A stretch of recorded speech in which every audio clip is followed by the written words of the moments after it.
আসসালামু আলাইকুম ওয়া রাহমাতুল্লাহি ওয়া বারাকাতুহু। প্রিয় দর্শক, আজকে এই ভিডিওতে আমরা কথা বলবো এমন এক মহামানবের সম্পর্কে, যিনি ছিলেন নবী করিম সাল্লাল্লাহু আলাইহি সাল্লামের পরম বন্ধু, ইসলামের প্রথম খলিফা এবং জান্নাতের সুসংবাদ প্রাপ্ত 10 সাহাবীর একজন। তিনি হলেন হযরত আবু বকর সিদ্দিক রাদিয়াল্লাহু তাআলা আনহু। তার জীবন শুধু একটি ইতিহাস নয়, এই হলো বিশ্বাস, ত্যাগ ও নেতৃত্বের এক জীবন্ত দলিল। চলুন সময়ের পাতা ফিরে দেখি এই মহান ব্যক্তিত্বের অসামান্য জীবন কাহিনী। আবু বকর সিদ্দিক রাদিয়াল্লাহু তাআলা আনহু জন্মগ্রহণ করেন 573 খ্রিস্টাব্দে পবিত্র মক্কা নগরীতে। তার পূর্ণ নাম হলো আব্দুল্লাহ ইবনে আবি কুয়াফা উসমান ইবনে আমির আল কুরাইশি আত-তাইমি। তার পিতার নাম ছিল ওসমান ইবনে আমির, যিনি আবু কুয়াফা নামে বেশি পরিচিত ছিলেন। মাতার নাম সালমা বিনতে সাখর, যার উপনাম ছিল উম্মুল খায়ের। তিনি ছিলেন বনু তাইম গোত্রের সন্তান, যা কুরাইশের একটি সম্মানিত শাখা।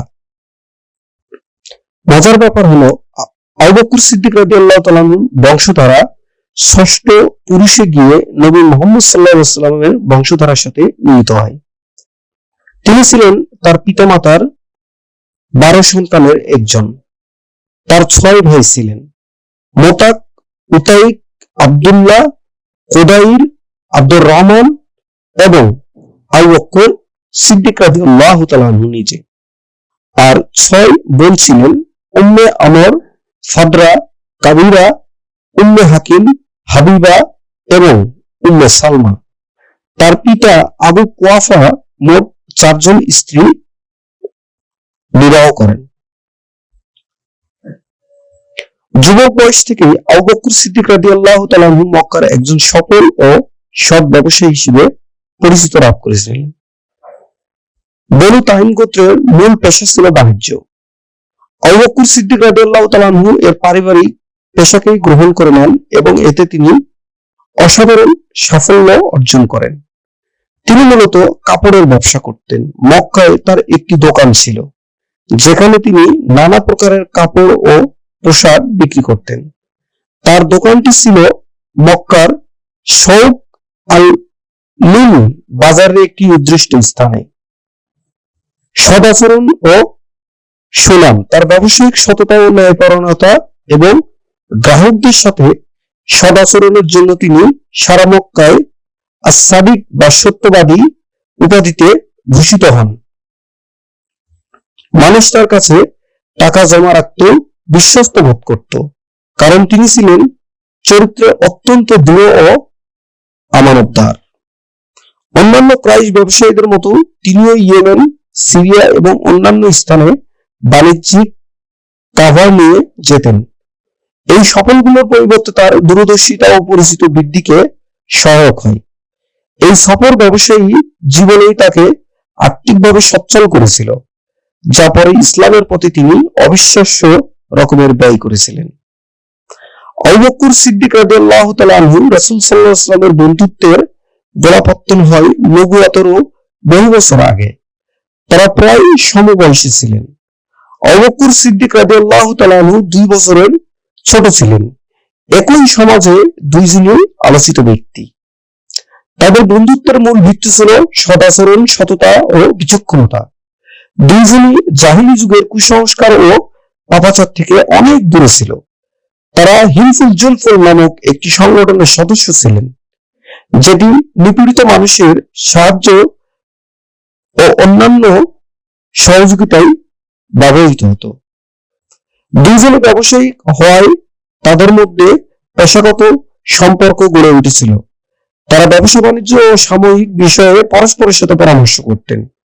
বিশ্বাসের চূড়ান্ত পরীক্ষা যখন রাসূল সাল্লাল্লাহু আলাইহি ওয়াসাল্লাম নবুয়ত লাভ করে ঘরে ফিরে প্রথমবারের মতো ওহীর বাণী শোনালেন, তখন আবু বকর সিদ্দিক রাদিয়াল্লাহু আনহু ছিলেন প্রথম প্রাপ্তবয়স্ক পুরুষ যিনি কোনো প্রকার সন্দেহ প্রশ্ন ছাড়াই তা মেনে নেন এবং ইসলাম গ্রহণ করেন। এই একনিষ্ঠ বিশ্বাসের জন্য রাসূল সাল্লাল্লাহু আলাইহি ওয়াসাল্লাম তাকে সিদ্দিক বা সত্যনিষ্ঠ উপাধি দেন। রাসূল সাল্লাল্লাহু আলাইহি সাল্লাম বলেন, আমি যাকে ইসলামের দাওয়াত দিয়েছি তারা সবাই কোনো না কোনো দ্বিধাদ্বন্দ্বে ভুগছে, শুধুমাত্র আবু বকর সিদ্দিক রাদিয়াল্লাহু তাআলা আনহু কোনো প্রশ্ন ছাড়াই ইসলাম গ্রহণ করেছিলেন। এটি সিরাত ইবনে হিশামে এসেছে। ইসলাম গ্রহণের পর হযরত আবু বকর সিদ্দিক রাদিয়াল্লাহু তাআলা আনহু জীবন হয়ে ওঠে এক অদম্য ত্যাগ ও সংগ্রামের ইতিহাস। তিনি ইসলামের জন্য তার সম্পদ, সময় ও শ্রম সবকিছুই অর্থ করে দেন। তার দাওয়াতের ফলে উসমান ইবনে আফফান রাদিয়াল্লাহু তাআলা আনহু, তালহা ইবনে উবাইদুল্লাহ, সাদ ইবনে আবি আক্কাস এবং আব্দুর রহমান ইবনে আউফ এর মতো সাহাবীগণ পরবর্তীকালে ইসলামের স্তম্ভ ব্যক্তিরা ইসলাম গ্রহণ করেন। কয়েকদিন নির্যাতনের শিকার দাস-দাসীদের তিনি তার অর্থ দিয়ে মুক্ত করে দিতেন। বেলাল রাদিয়াল্লাহু তাআলা আনহু, আমির ইবনে ওয়াফা এর মতো অনেক দাস-দাসীকে তিনি ক্রয় করে মুক্ত করে দেন। রাসূল সাল্লাল্লাহু আলাইহি সাল্লামের সাথে হিজরতের সেই ঐতিহাসিক মুহূর্তে তিনি ছিলেন তার একমাত্র সঙ্গী। গারে সুরে 3 রাত কাটানোর সময় তার আনুগত্য ও ভালোবাসার কথা ইতিহাসে স্বর্ণ অক্ষরে লেখা আছে।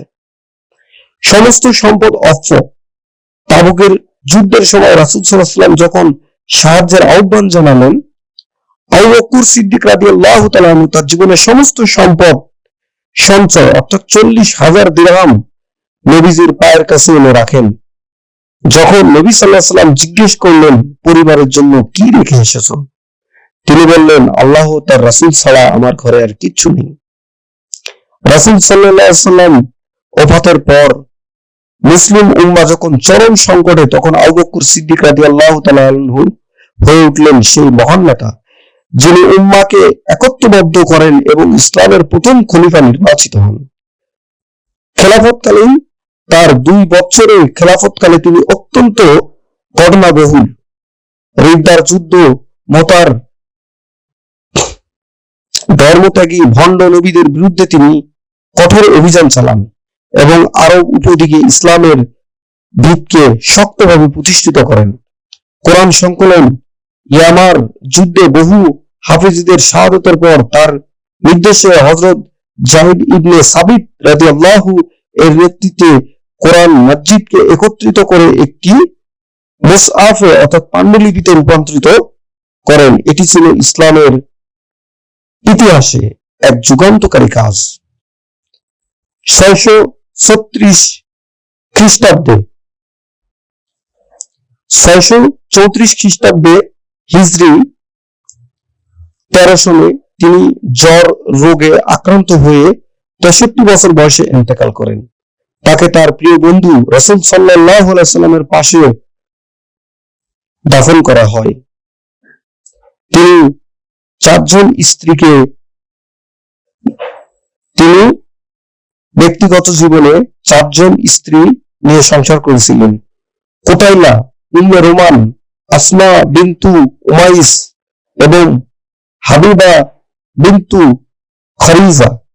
তার সন্তানদের মধ্যে হযরত আয়েশা রাদিয়াল্লাহু এবং হযরত আসমা রাদিয়াল্লাহু, হযরত আব্দুর রহমান রাদিয়াল্লাহু এবং হযরত আব্দুল্লাহ বিশেষভাবে উল্লেখযোগ্য। হযরত আবু বকর সিদ্দিক রাদিয়াল্লাহু জীবন আমাদের কাছে খুবই শিক্ষণীয়। বিশ্বাসের মর্যাদা, তার জীবনে বন্ধুত্বের অর্থ তিনি দেখিয়ে গেছেন একজন সত্যিকারের বন্ধু কেবল সুসময়েই থাকে না, বরং সংকটের মুহূর্তে সবচেয়ে বড় অবলম্বন হয়ে দাঁড়ায়। তিনি প্রমাণ করেছেন আল্লাহ তার রাসূল সাল্লাল্লাহু আলাইহি ওয়াসাল্লামের প্রেমে সবকিছু ত্যাগ করা যায়। সংকটময় মুহূর্তে দৃঢ়তার সহকারে সিদ্ধান্ত নেওয়ায় একজন সফল নেতার পরিচয়। হযরত আবু বকর সিদ্দিক রাদিয়াল্লাহু জীবনী নিয়ে তৈরি আজকের এই ভিডিওতে আপনার কেমন লেগেছে নিচে কমেন্ট করে জানাবেন। এই মহান সাহাবীর জীবন থেকে শিক্ষা নিয়ে আমাদের জীবনকে আলোচিত করতে পারি, এই হলো আমাদের দোয়া। ভিডিওতে লাইক, শেয়ার, কমেন্ট করতে ভুলবেন না এবং আমাদের চ্যানেলটি সাবস্ক্রাইব করে ইসলামিক বিষয়গুলো আরো জানার আগ্রহ তৈরি করে আমাদের সাথেই থাকবেন। ধন্যবাদ। আসসালামু আলাইকুম ওয়া রাহমাতুল্লাহি ওয়া বারাকাতুহু।